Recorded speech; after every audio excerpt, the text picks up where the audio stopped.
What's up, Thrashers, and welcome back once again to the Thrash Maniac 99 YouTube channel, and I am back with another album review for you guys. Man, this weekend, probably the biggest weekend we're going to have all year in terms of release. So today, I'm going to be talking about the latest offering from Backyard Boys in Ohio, Midnight, Hellish Expectations. This also came out on March 8th, this time on Metal Blade Records, and, well, are you surprised to see me cover Midnight, especially since after listening to the last album, Let There Be Witchery, I was like, wow, this is some sleazy, fun, black metal, speed metal, classic metal hybrid. And when I saw they had a new one coming out, I was like, you know what?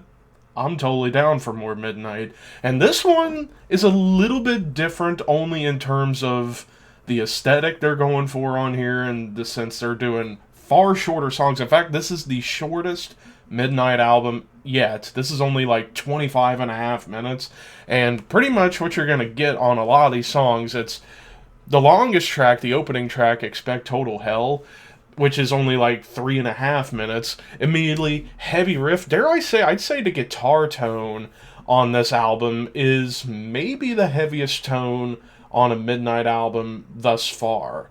It's a little more punchy, it's a little more crunchy, and you get that with a heavy riff immediately into Expect Total Hell. And then you get some like cool D-beat glory with melodic progressions, almost like early Bathory to an extent, like the first album in particular. So basically what you're going to be getting musically on this album is great punky D-beats, some sleazy riffing, and leads that kind of vary. Like, the leads are kind of all over the map. You get some like rock leads that feel more like catchy and just quick rippers, or even say on Gash Scrape, that song has some more squealy dive bombs, and then you even get later on a tapping section in Merciless Slaughter. Just all over the map when it comes to the leads on this album. So Athanar really kind of pushing himself a little bit in terms of what he can do on guitars by showcasing different kind of guitar solos, whether they be rippers, dive bombs, or even showcasing a little bit of tapping ability. Now, one thing that's definitely more clear on this album, it does feel more punky than usual.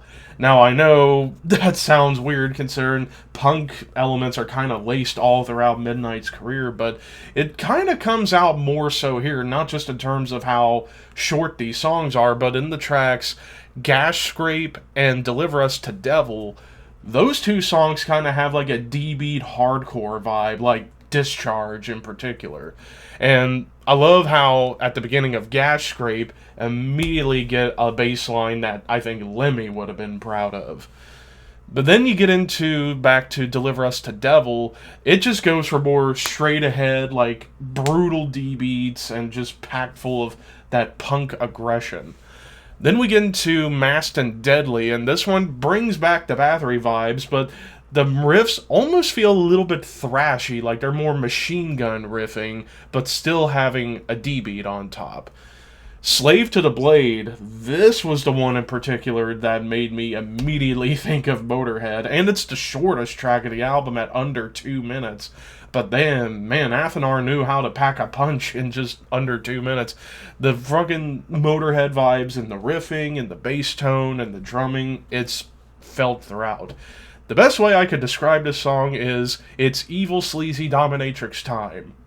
Maybe with some pegging and spanking involved. I'm not gonna judge. Anyways, then we get into Dungeon Lust, where this one showcases a little more darkness in terms of the progressions. Like, the main riffs feel like Judas Priest, which is funny considering I just talked about Judas Priest.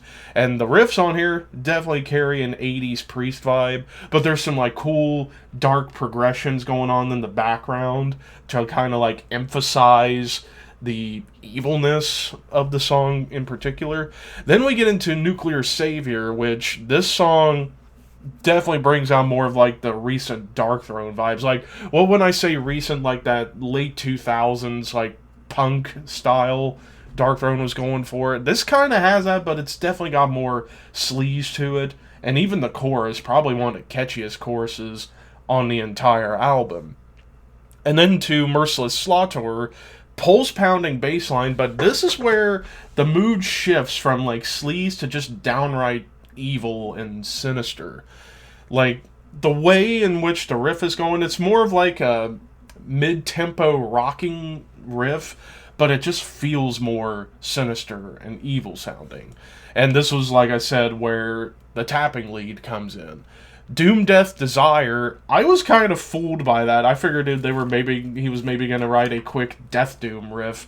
That didn't happen. In fact, this is still more or less like Darkthrone, like recent Darkthrone coming back, as it's more about the D beats and the more blackened riffing going on. But it's definitely a more darker track overall. But then we get into the final track, Fuck Off and Live, which is nice play on Fuck Off and Die. In this case, I get lots of Kill 'Em All vibes on here, like old Metallica in the riffs. And what's really cool, and this might be the reason why this song was maybe my favorite on the entire album, there's cool melodic lead lines in the verses and the chorus, but you still get a classic ripping guitar solo towards the end to kind of keep up with everything. So I just love this track for that reason, that there was some cool melody lead lines on top of like Metallica Kill 'Em All riffing. So overall, when it comes down to it, you're not really getting anything particularly new with Midnight. After all, with Midnight, it's all about rocking out and having a good time with some like evil, sleazy music. So if you're expecting to hear some like crazy innovation, you're not going to get that. And why would you want that when you can just sit down and have a good time with a Midnight album?